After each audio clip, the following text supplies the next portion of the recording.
So, Elgato asked me to make a video on what I think is the best feature of the Stream Deck Plus, and weirdly, it's nothing to do with the actual fact that it's a Stream Deck. The Stream Deck itself remains one of my favourite tools in content creation, and on top of that, the Stream Deck Plus is also an audio controller that has completely replaced my GoXLR. But again, that's not even my favourite part, because as soon as you plug this bad boy in, even if you don't have an Elgato mic, which you should do by the way, the Wave DX is amazing, you get access to Wavelink. Wavelink is Elgato's purpose-built software for content creators that allows you to separate out each of your audio sources, control submixes, apply VSTs, and even audio effects to alter your voice for your content.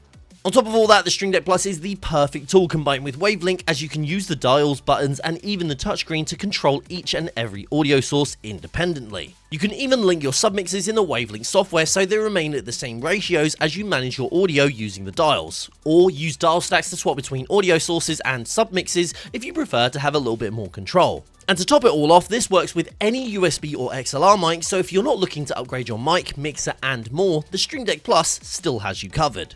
Also, if you've managed to make it this far and found this video helpful, consider using our partner link when you pick up any Elgato products like this one. And in the meantime, stay safe, stay awesome, and I'll see you all soon.